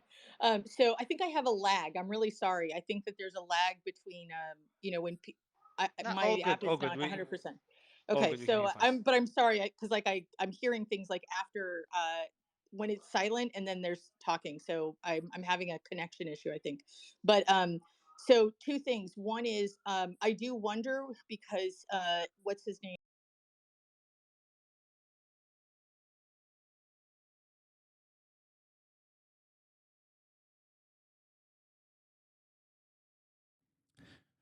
Wow, that's absolutely incredible. SBF was just arrested. Try to get back onto this and follow this again here. Right. So that money wasn't spent. It's not, hidden. She has some and she knows where more is. That's what makes it persuasive, right? Because at the end of the day, people want to know about the crimes, but really they want to know where the money is. So that I think is one of there's no way she could hire this woman otherwise. She like Stephanie's like, more expensive than me. so that would be and the retainer I'm sure she has is ridiculous. So if we're talking about a layout of like 50K or so, or right off the bat, and then hourly charges are added on, we're talking about, she's got a stockpile of cash that she'd have to prove before, Stephanie would take on this case, because taking yourself off of a case is an actual procedure that requires the judge to agree, and it's a big issue. So she's got to make sure that she's being Stephanie, has to make sure she can actually go the distance. But I really want to know about these two other people, Gary Wong, who was the CTO who can't code, You dropped out, Alex. Sorry, Gary Wong, the who CTO who can't can't code. code. Yeah, go ahead. He says himself he didn't do any of the code, and he can't code. And what's his name? Nishad Singh, who was the CFO who created the mystery spreadsheet, apparently, where they said, oh, okay, just put all the money in Alameda and then we'll keep track of it, and it's non-existent. So all the money was in Alameda, and they didn't actually keep track of it. And that Sam didn't understand the three main types of accounts that he had, because every question kept making him go towards margin accounts, those accounts where FTX actually invested on behalf of people, where they were used as a broker. But the accounts that people are worried about are the tokenized securities account, right, where there was apparently nothing there, but that should be like a locked drawer, essentially, with one share of Tesla or whatever for every token issued. And then the other are the custodial accounts, where you put your money in so that you can do trades, but that money is like FTX is like a valet, where you are letting them hold your money, but it's expressly understood that it's not their money to use in any way. And that's like safe deposit box money. But every time you guys So ask him we about got an official confirmation. Sorry to interrupt, Alex. I just tweeted the pin. Sorry, what am I trying to say? Pin the tweet. They said the Bahamian government has arrested, and it was on request of the US government. There we go. Yeah, and the one thing based on sealed indictment filed by the SDNY, we expect to move to unseal the indictment in the morning, and we'll have more to say at that time. So tomorrow morning, we'll have more information. Go ahead, Peter. Well, that'll give us all the information we need as far as sentencing guidelines. But when the money involved and the number of victims involved are so high, just to give so people can start speculating wildly, 10 plus years is very much in bounds here. These are billions and billions of dollars, and if they go for wire fraud and criminal fraud and even money laundering, then there's a whole litany of opportunity. The only possible way out for him is if there's a bigger fish that he can sing on, like if Gary Wang or anybody else was really pulling the strings, and SBF can pull this sort of like I'm really stupid act, it might persuade a jury, but probably not. So do you think he'd be in one of those like club fed prisons, or do you think he'd be in like real prison? Do you know what I'm talking about? I really don't know how that works now. Can I also add? He's I'm paid curious off enough because people. this whole act of, I think it was a friend of mine in another space said, but like he's trying to basically get manslaughter instead of murder, right? If we're looking at it in that context, by playing the dumb thing, is that not going to play out in this case then? Because it doesn't really matter. Was going 10 towards years his 10 years. That was I think the statement that was. Yeah, so I've got the statement here from the Attorney General of the Bahamas on the 12th of December 2022. The Office of the Attorney General of the Bahamas is announcing the arrest of the Royal Bahamas Police Force of Sam Bankman-Fried, SBF former CEO of FTX. SBF's arrest followed receipt of formal notification from the United States that has filed criminal charges against SBF and is likely to request his extradition. As a result of the notification received and the material provided therewith, it was deemed appropriate for the Attorney General to seek SBF's arrest and hold him in custody pursuant to our nation's Extradition Act. At such time as a formal request for extradition is made, the Bahamas intends to process it promptly pursuant to Bahamian law and its treaty obligations with the United States. Responding to SBF's arrest, Prime Minister Davis stated, "The Bahamas and the United States have a shared interest in holding accountable all individuals associated with FTX who may have betrayed the public trust and broken the law.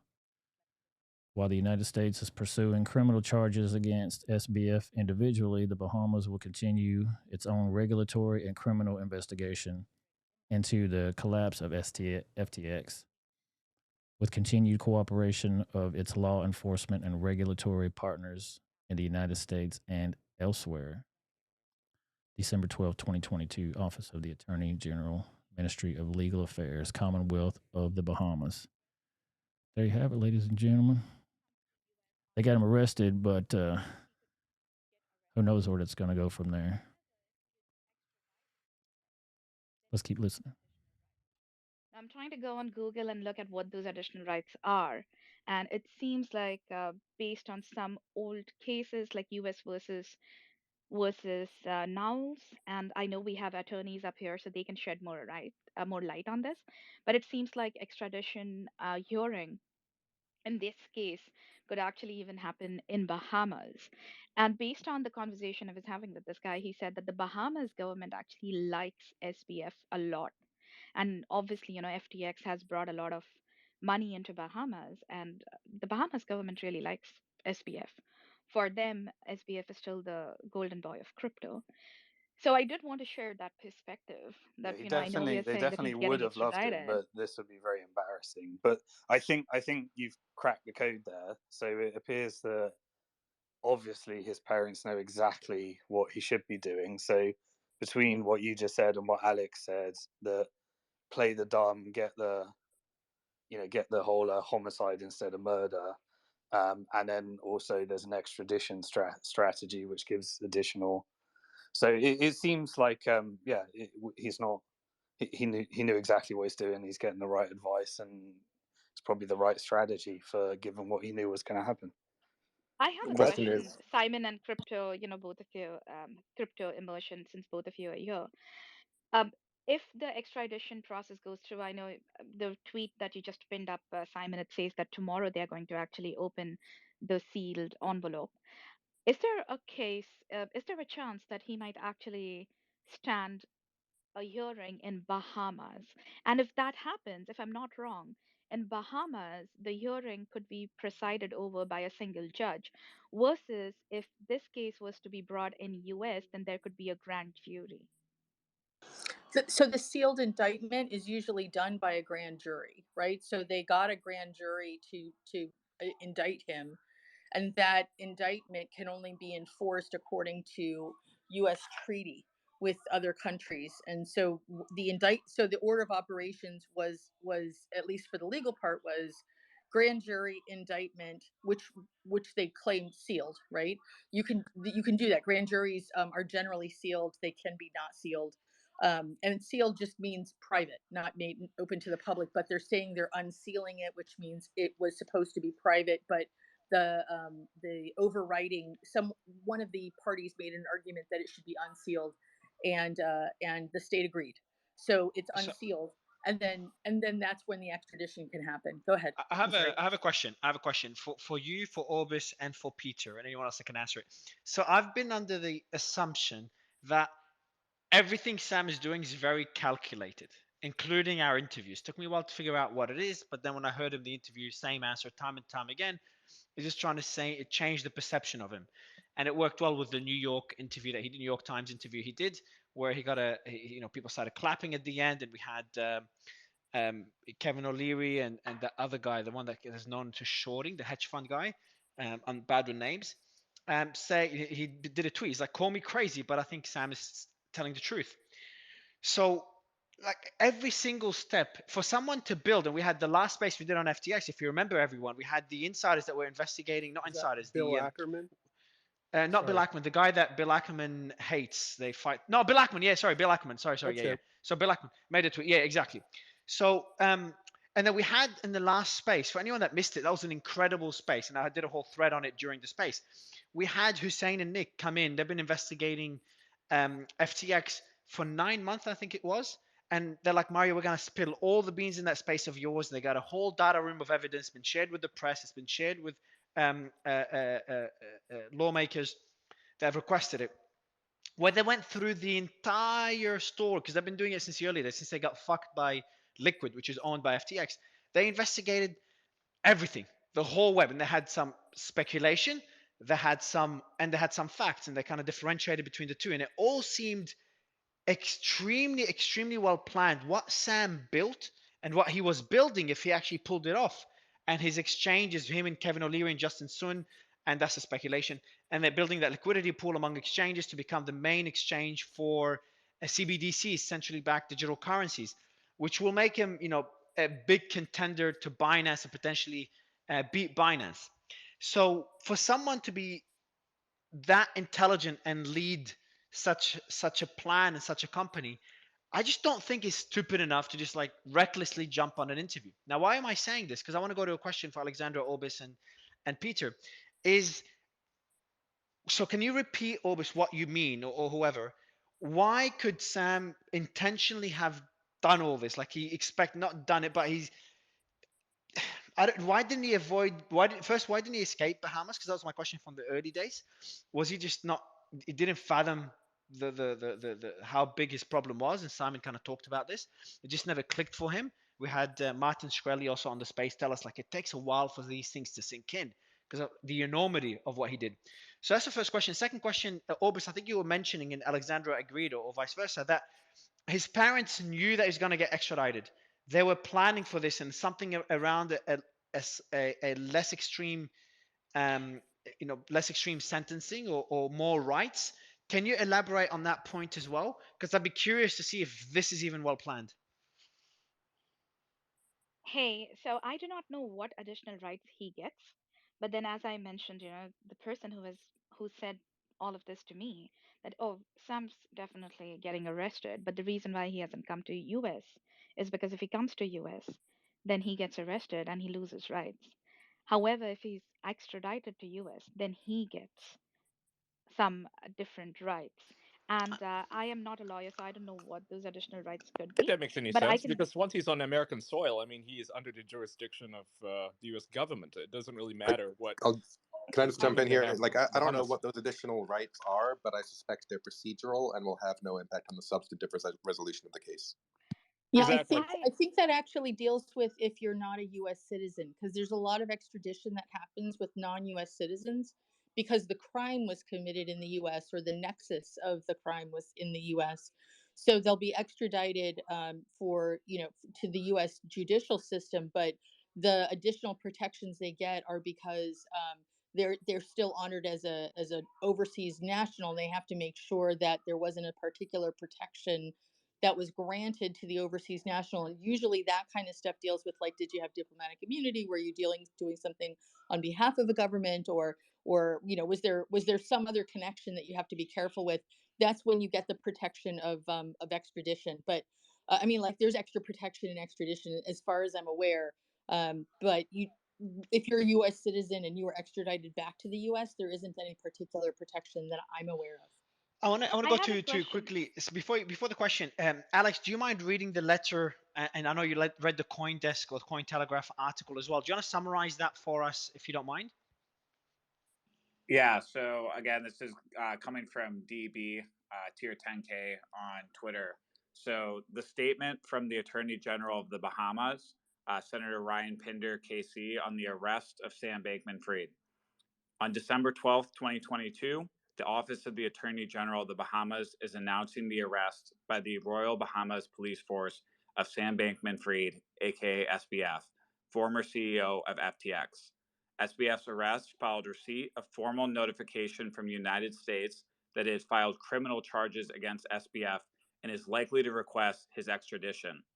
As a result of the notification received and the material provided therewith, it was deemed appropriate for the Attorney General to seek SBF's arrest and hold him in custody pursuant to our nation's Extradition Act. At such time as a formal request for extradition is made, the Bahamas intends to process it promptly, pursuant to Bahamian law and its treaty obligations with the United States.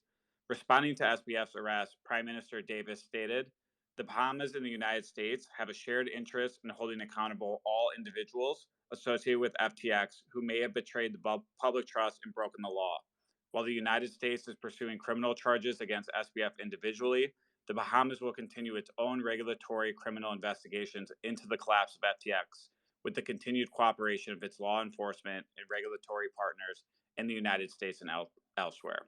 Signed from the Office of the Attorney General and Ministry of Legal Affairs for the Commonwealth of the Bahamas. TLDR that he's screwed. Yeah. Go ahead, It is Ovis. about time. I want to. I mean, without getting into ifs and buts, and especially because we have a couple of lawyers here, the question that I wanted to pose, and more as seeking information, just the possibilities of what could happen. Alex, thanks for reading that out, but doesn't that mean that the extradition request by the Bahamas hasn't officially been signed off, which means that there is a chance that SBF might not be extradited to US?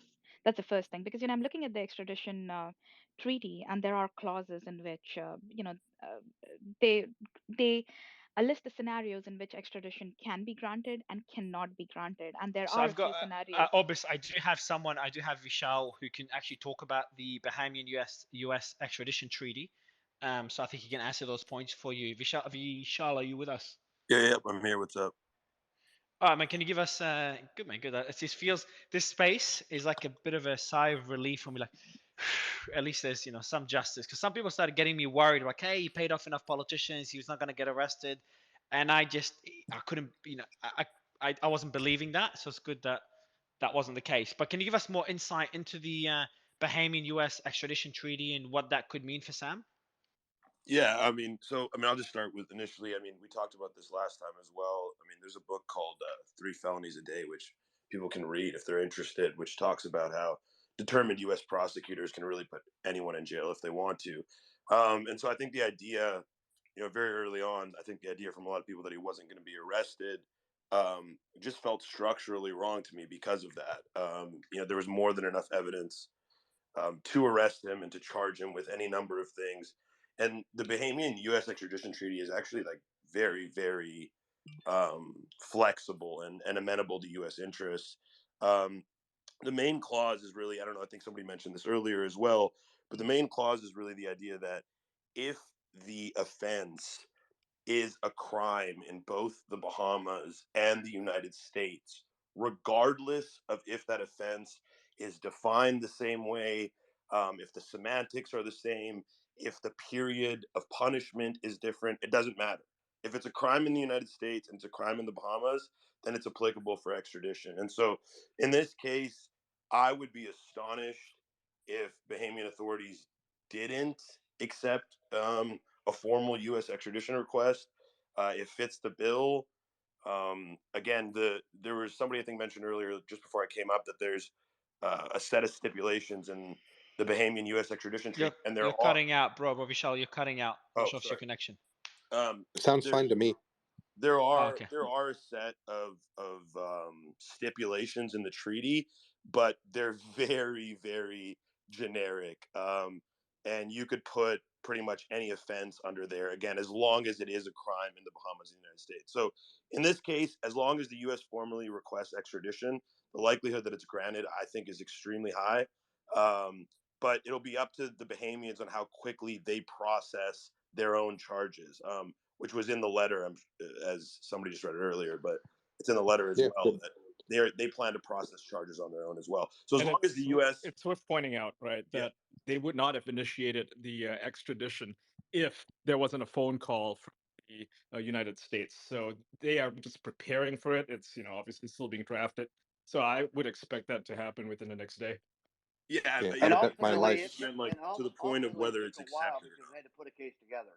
It had to take some time for them to build this case before they were going to do it. Even though everybody was screaming it early on, they did what they were supposed to do and followed their rules and regs and put the case together, and that's when they made the call. I don't think it was as much about building a case against Sam Bankman, though, because I heard those claims initially as well. People brought up Enron and it brought up other financial collapse, and they allude to the fact that, like, hey, for a year's period of time or sometimes longer, no one was charged.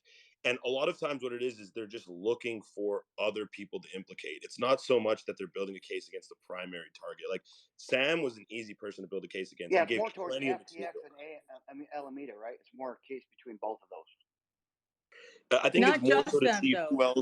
who else was compliant and knowledgeable about the activities that were happening, and there were definitely other people. It's impossible to move the amount of money he moved without other people knowing about it and being complicit. And that's I mean, I guess U.S. authorities made. Before I give, I'll give you Alexandra. Just want to say quickly one thing, and I'll give the mic to Alexandra.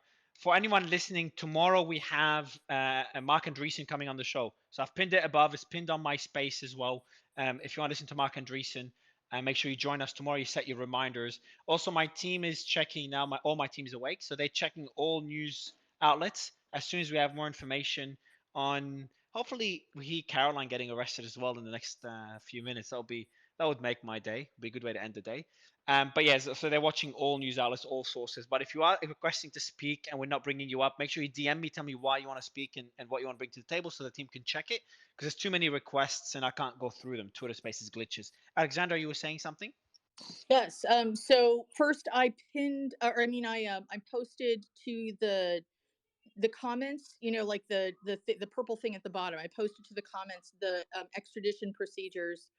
If you guys want to understand them, what's really interesting there is a provision for kidnapping somebody to bring them to the U.S. It's very interesting. Lures and stuff like that are discussed. It's very easy to read, but you can look at the procedure and see exactly what has to happen or had to happen for extradition to happen.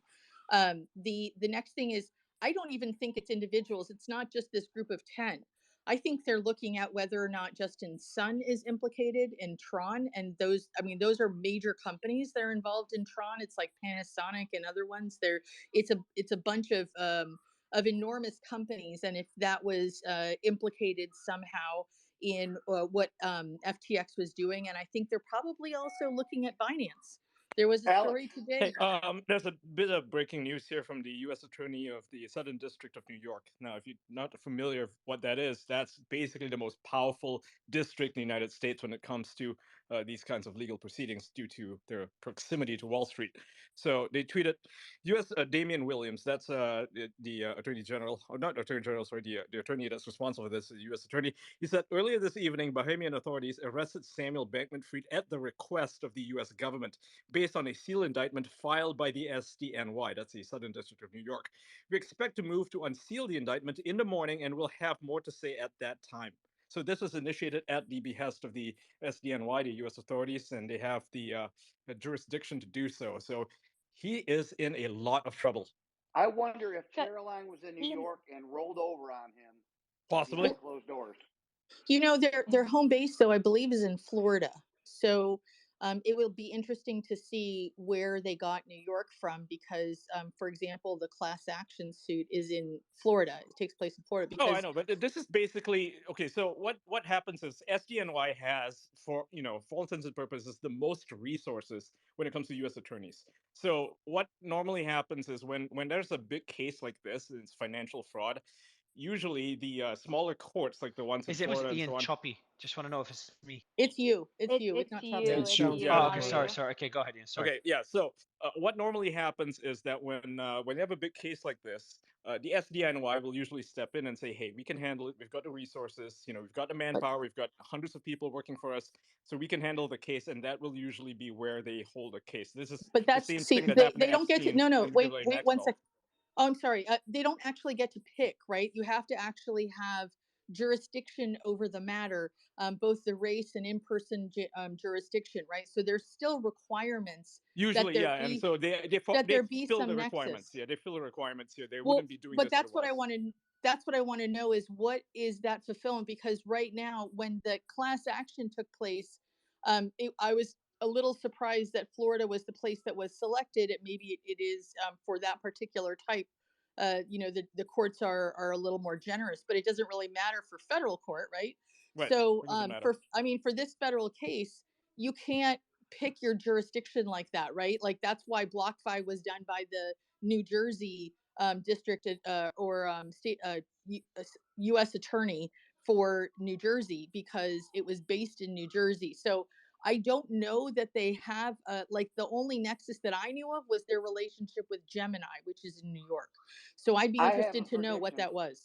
I have a prediction. I think Caroline, when she was in New York last week, spoke with somebody, rolled over on them for a better deal. Yeah, we made But that that's assumption. Probably right, broker but or that's deal, not sufficient though. Remember, we still have legal obligations so that it could be put into a particular venue. So we can't just, say, well, this one has the has the harshest penalties, or this one has, the ones with the most resources to do it. It doesn't work that way. You actually have to do it according to Yeah, I where agree. I agree. the most representative nexus is, and then if somebody wants a different one, then you have to file, a change of venue or FNC, like a forum non-convenience, and then you get it relocated. But there's no So relocation. ultimately, he could be extradited from New York down to Florida.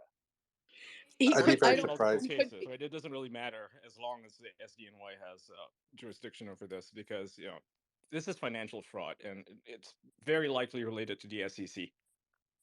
But that's also not New York, right? None of those are New York nexus. So they don't. It's not like New York has the rulings for financial fraud or anything financial, or New York has anything related to the SEC. The SEC isn't based in New York, so The it has crypto. to be something specific that they have a way to capture them in New York.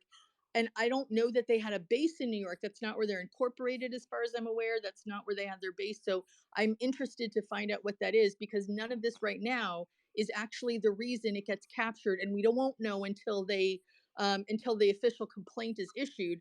So we can see there's a section in there that That says will be tomorrow venue and morning. jurisdiction. It'll be tomorrow morning where they release the unsealed indictment. Right. So when we see that, we'll be able to see it. But that is what I'm saying, is that, the indictment alone is not going to say jurisdiction. The complaint will actually say jurisdiction and choice of venue. And that's what we're going to be looking for. I want to give a Cherry. I know your hand is up. I just want to give an overview for the audience of. I think we talked about Justin Sun and others around. So what we're going to see over the next few days, weeks, and months is others get arrested around Sam, and we're going to see how deep this is going to go. For example, Is there something official with Justin Sun, or is that just speculation? No. This is I was going to say. So for example, so Justin Sun and Kevin O'Leary, I highly doubt they're gonna face any criminal action. I don't think they did anything, intentionally did anything illegal or anything wrong. But to give you an idea of one of the speculative things that was made, again, that's speculation, but I'm mentioning it because the guys that made it have looked deeply into everything, and there were some of the people that called out a lot of things before they became known. So I think it's worth mentioning. But for example, Sam was working on a liquidity pool among his exchange, and Simon, correct me if I'm wrong, because I think you were there for that space, and Alex, you were there as well, I think. So he was creating a liquidity pool among, which is nothing wrong with that, but he was creating a liquidity pool among FTX and Justin Huobi, I think. Can we get Wall Street Silver up here? Yeah, sure. I didn't see him. We need more space. Yeah, we need to remove somebody. Yeah. I'll sort it out in a sec. I'll step down. I thanks, appreciate you guys having me. Of course, this has been great. Let's go. Get that guy in jail. Get him back to the US. I know Justin bought Poloniex, and Poloniex was fined by the SEC and settled. And Poloniex was one of the first crypto-to-crypto exchanges, real old-school one. Simon, I want to actually, right after I just finish what I'm saying, and then we get Wall Street Silver's thoughts on this. I want to get your thoughts and Alex's thoughts about the concerns around Binance. I was going to discuss it in Thursday's show, but we can bring it up now. So just what I was saying is that liquidity pool was being created between Sam, FTX, and Justin Sun's Huobi. This is all speculation, by the way, everyone, and there's nothing wrong. Exchanges do this all the time. But I'm just saying that Sam and Kevin O'Leary's exchanges, and it's all part of the thread, who's going to take care of which jurisdictions. Now, why am I saying this? Unrelated to Sam getting arrested, all I'm saying is that Sam, as we saw with the block, and we saw multiple examples over the last few months, there was just Alameda was doing just so much shit. Now, some of it will just be dragging people into their mess, like the block and their CEO, which the block did nothing wrong, at least not from what we know now. Others might have been more involved than what we know at the moment. So we may see more arrests and more investigations over the next few weeks and months. So that's the point I wanted to make. And I saw Kevin O'Leary's name mentioned a few times. Again, I'm not implying Kevin intentionally did anything wrong. Okay, we got Wall Street Silver in here.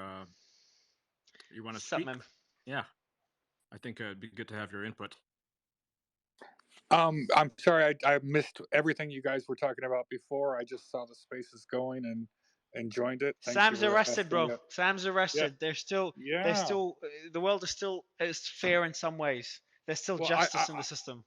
Jim Iorio and I had a bet just that we made a few days ago for 1 ounce American silver eagle coin, and I think I'm going to win now because he didn't think this would ever happen. So, hey, I just made 1 ounce of silver on this. Very nice. Very nice. Thierry? Yeah, well, thank you guys. First of all, I'm going to issue a little disclaimer that whatever I say is with a grain of salt and it's pure humor. But when it comes to the biggest jail tard or that is deserved between the orgy of criminals that was in in the Bahamas, I don't think like the biggest one was I'm just sorry. Sam really. I'm just going to give you the mic in a sec, Thierry. The whistleblower is talking about Hussein is going to join the space. So the person that Okay. was that we did the space with last time, that probably one of the biggest investigations into FTX before the implosion. I'm really happy he accepted to come on the space again because he said he's going to take a break from all this mess. So he'll Awesome. be coming in shortly. But yes, so you were saying something, Thierry? Yeah, so I think Alameda basically and Caroline probably deserve the biggest jail tard because when you look at the activities, it seems like the one that was doing the most reckless behavior was pretty much Alameda. So I don't really know what that coffee was about in New York, because you would think of the two, the one that was more likely to get locked up because they were hanging around a jurisdiction where they could get locked up is Caroline, right? So why was she free is a bigger question than why was he free, because he had the benefit of the doubt of being in Bahamas and maybe it takes some time for you to lock him up. But for her to be over there, I mean, for me, it's a little bit more flagrant than that. So it sounds like whatever happened there was probably like a deal, maybe not to just not a get out of jail free card, but definitely something that would she was definitely better advised and she acted better. She wasn't like screaming all over the place that. All right, guys, I'm going to go ahead and end this stream. I'll be back at 7 o'clock. We'll see you then. Definitely appreciate you guys for hanging out with me this evening. See you in just a bit.